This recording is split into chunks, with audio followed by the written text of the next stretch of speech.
প্রত্যেক ট্রেডারই আজ হোক বা কাল বুঝতে পারে সবচেয়ে কঠিন গ্রাফ হলো সেটি যা তার নিজের মাথায় থাকে। ট্রেডিংয়ে আমরা শুধু দামের ওঠানামা নয়, নিজের ভেতরের আবেগে ঝড়েরও মুখোমুখি হই। মানসিক ফাঁদ, ভয়, লোভ, নিয়ন্ত্রণের বিভ্রম প্রতিটি পদক্ষেপ হতে পেতে থাকে এবং যৌক্তিকভাবে কাজ করতে বাধা দেয়। দ্য ডিসিপ্লিনড ট্রেডার বইয়ের লেখক মার্ক ডগলাস বলেছেন, ট্রেডারের ভেতরের যুদ্ধ তার বিচার বুদ্ধিকে অন্ধ করে দিতে পারে। ভয় মানুষকে আড়ষ্ট করে এবং পরিস্থিতিকে নিরপেক্ষভাবে বিচার করতে বাধা দেয়। আবেগী সিদ্ধান্ত পরিকল্পনার জায়গা দখল করে নেয়। এই ভিডিওতে আমরা একটা প্রধান মানসিক সমস্যা নিয়ে আলোচনা করব এবং মার্ক ডগলাসের ধারণার ভিত্তিতে এর সমাধান দেখাবো। সবকিছুই সহজ এবং বোধগম্যভাবে অনুপ্রেরণা এবং প্রয়োজনীয় গুরুত্বের সাথে উপস্থাপন করা হয়েছে। ভয় হলো একজন ট্রেডারের প্রধান শত্রু। ভয় হলো মূলত কোনো কিছু ঘটার আগেই কষ্ট এবং ব্যর্থতার আশঙ্কা করা। একজন ট্রেডারের কাছে ভয় অনেক রূপে দেখা দেয়। এখানে তাদের মধ্যে সবচেয়ে সাধারণ কিছু রূপ দেওয়া হলো লোকসানের ভয়। ট্রেডার টাকা হারানোর ভয়ে প্রায়ই তাড়াতাড়ি পজিশন বন্ধ করে দেয় বা নতুন ট্রেড থেকে বিরত থাকে। গ্রাফটি সামান্য লোকসানের দিকে গেলেই আতঙ্ক তাকে ট্রেড থেকে বেরিয়ে আসতে বাধ্য করে, ফলে সম্ভাব্য মুনাফা হাতছাড়া হয়। ভুলের ভয় সবসময় ঠিক হতে চাওয়া লোকসান মেনে নিতে বাধা দেয়। ট্রেডার লোকসানি পজিশন বন্ধ নাও করতে পারে বা লসের ট্রেড চালিয়ে যেতে পারে, এই আশায় পরিস্থিতি সামলে ভুল শিকার এড়ানো যাবে। ফলস্বরূপ লোকসান বাড়তে থাকে এবং মানসিক চাপ আরও তীব্র হয়। ভয়ের প্রভাবে চিন্তাভাবনা সংকীর্ণ হয়ে যায়। মনোযোগ কেবল সেই বিষয়গুলোর দিকেই থাকে যা আমাদের আশঙ্কাকে নিশ্চিত করে। ট্রেডার যেন চোখে ঠুলি পড়ে থাকে। বাজারের চিত্র না দেখে সে শুধু ঝুঁকির দিকেই নজর দেয় এবং নতুন সুযোগ হারায়। মার্ক ডগলাস বলেছেন, ভয় ট্রেডিংকে ব্যর্থতার চক্রে ফেলে।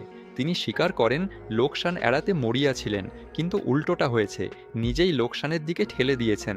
ভয় তাকে ট্রেডিংয়ের নিয়ম ও সাধারণ বিচারবুদ্ধি উপেক্ষা করাতে বাধ্য করেছে।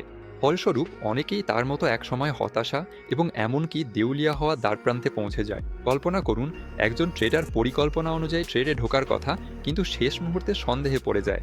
ভাবে যদি টাকা হারায়, ভয়ে সে দারুণ সুযোগ হারায় বা খুব তাড়াতাড়ি বেরিয়ে আসে। কিছুক্ষণ পরে বাজার প্রত্যাশিত দিকেই যায়, কিন্তু সুযোগ ততক্ষণে হাতছাড়া হয়ে গেছে, মুনাফা হাতছাড়া হলো। অন্যদিকে অন্য একজন ট্রেডার ভুল করার ভয়ে দামের গতির বিপরীতে অনেকক্ষণ ধরে ট্রেড চালিয়ে যায়। সে পরাজয় মেনে নিতে চায় না এবং বাজার ঘুরে দাঁড়ানোর আশা করে, যদিও ট্রেডিং পরিকল্পনা ইতিমধ্যেই ভেঙে পড়েছে। উভয় ক্ষেত্রেই এটি পঙ্গু করে দেওয়া ভয়ের ফল, যা সুশৃঙ্খলভাবে এবং পরিকল্পনা অনুযায়ী কাজ করতে বাধা দেয়। সুতরাং মূল সমস্যাটি হলো ভয়, যা শৃঙ্খলার অভাব তৈরি করে।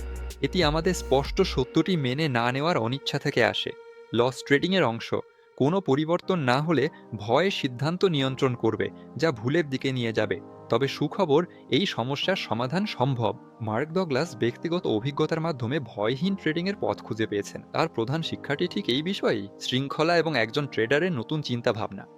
মার্ক ডগলাসের সমাধান হলো নিজের চিন্তাভাবনা পুনর্গঠন, শৃঙ্খলা আনা এবং সফল ট্রেডারের মতো ভাবার ক্ষমতা অর্জন। এই পথে প্রথম ধাপ ঝুঁকি পুরোপুরি মেনে নেওয়া। আগে থেকেই মেনে নিতে হবে প্রতিটা ট্রেড লোকসান হতে পারে। ডগলাস যেমন লিখেছেন, একদিন হঠাৎ তার মাথায় এলো সব কিছু হারালে আর ভয়ের কি আছে। তিনি খারাপ সময় পার করে হঠাৎ বুঝেছেন কিভাবে অপরাধবোধ ছাড়াই পরাজয় মানতে হয়। যখন ব্যর্থ হওয়ার ভয় চলে গেল, তখন তিনি বাজারের দিকে স্থির এবং খোলা মনে তাকাতে পারলেন। লোকসানকে কাজের একটা অংশ হিসাবে মেনে নিলে ভয়ের উপাদানটি দূর হয়ে যায়। মস্তিষ্ক প্রতিটি লোকসানকে টিকে থাকার হুমকি হিসেবে দেখা বন্ধ করে দেয়। এর মানে হলো আগে থেকেই ঝুঁকি নির্ধারণ, স্টপ লস, পজিশনের আকার ও সম্ভাব্য ক্ষতি জানা। আর সম্ভাব্য ক্ষতির পরিমাণ যদি আপনার কাছে মানসিকভাবে স্বস্তিদায়ক হয়, তবে ভয় কেটে যায়। দ্বিতীয় মূল বিষয়টা হলো ট্রেডিংয়ে স্পষ্ট নিয়ম তৈরি করা এবং কঠোরভাবে সেগুলো মেনে চলা। শৃঙ্খলা হলো আবেগের বশবর্তী না হওয়া, পরিকল্পনা অনুযায়ী চলা, এমনকি যখন বাজার কৌশল থেকে সরে আসার প্রলোভন দেখায়। মার্ক ডগলাস স্বীকার করেন যে আগে তিনি বুঝতেন না পূর্ব নির্ধারিত ট্রেডিং নিয়ম, মূলধন নিয়ন্ত্রণ এবং নিয়মগুলো কঠোরভাবে মেনে চলা কতটা প্রয়োজন। ভয় কাটিয়ে ওঠার পরেই তিনি এই নীতিটি স্পষ্টভাবে বুঝতে পেরেছিলেন। তিনি যত নিজের নিয়ম মেনে চলতেন, তার আত্মবিশ্বাস বাড়ত এবং মনে প্রশান্তি আসত। দামের প্রতিটি ওঠানামায় তখন আর আতঙ্ক কাজ করত না। ডগলাস লক্ষ্য করেন যে তিনি ঠিক না ভুল তা নিয়ে দুশ্চিন্তা বন্ধ করতেই বাজারের আসল চিত্র তার সামনে ফুটে উঠতে শুরু করে। শৃঙ্খলার মাধ্যমে একজন ট্রেডার অভ্যন্তরীণ আত্মবিশ্বাস পান, যার ফলে তিনি নিজের পরিকল্পনা মেনে চলতে পারেন। এটি সেই দুষ্টচক্রকে ভেঙে দেয়। ভয়ের বদলে তখন আত্মবিশ্বাসের সাথে কৌশল প্রয়োগ করা সম্ভব হয়। সমাধানের তৃতীয় গুরুত্বপূর্ণ দিক হল দৃষ্টিভঙ্গি পরিবর্তন এবং বাজার নিয়ন্ত্রণের মোহ ত্যাগ করা। মার্ক ডগলাস বলেন, বাজারের আচরণ আমাদের নিয়ন্ত্রণে নয়, তবে আমরা আমাদের উপলব্ধি ও প্রতিক্রিয়া নিয়ন্ত্রণ করতে পারি। সহজভাবে বাজারে নিজের শর্ত চাপানোর চেষ্টা বন্ধ করতে হবে, বরং বাজারের সাথে মানিয়ে নিতে শিখতে হবে। ঢেবের ওপর সার্ফারের উদাহরণটি এই ধারণা স্পষ্ট করে। একজন সার্ফার সমুদ্রকে জয় করার চেষ্টা করেন না, তিনি ঢেউগুলো পর্যবেক্ষণ করেন এবং সঠিক সময়ে সেগুলোর ওপর দিয়ে ভেসে চলেন। বাজার হলো সমুদ্রের মতো, বিশৃঙ্খল এবং শক্তিশালী। আপনি চাইলেই দাম বাড়াতে বা কমাতে পারেন না, তবে আপনি আপনার কৌশল, পদক্ষেপ এবং মানসিক অবস্থা নিয়ন্ত্রণ করতে পারেন। যখন একজন ট্রেডার বাজারের অনিশ্চয়তার বিরুদ্ধে লড়াই বন্ধ করে বাজারের ঢেউয়ের সাথে চলতে শুরু করেন, তখন তার ফলাফল স্থিতিশীল হয়। এটাই হলো নতুন এবং নমনীয় চিন্তাধারা। সবকিছু গণনা বা নিয়ন্ত্রণ করার চেষ্টার বদলে বাজারের সম্ভাব্য প্রকৃতিকে মেনে নেওয়াই আসল। সংক্ষেপে বলতে গেলে, ভয় জয় করে একজন সুশৃঙ্খল ট্রেডার হতে হলে ঝুঁকি এবং ভুলের অনিবার্যতাকে মেনে নিন। নিজের জন্য স্পষ্ট নিয়ম ও সীমাবদ্ধতা তৈরি করুন এবং সেগুলো কঠোরভাবে মেনে চলুন। প্রতিটি সফল ট্রেডের জন্য নয়, বরং নিজের প্রক্রিয়ার প্রতি অনুগত থাকার জন্য নিজেকে বাহাবা দিন, এমনকি ফলাফল নিখুঁত না হলেও। এই পদ্ধতি সময়ের সাথে আপনার মানসিকতা নতুনভাবে গড়ে তুলবে।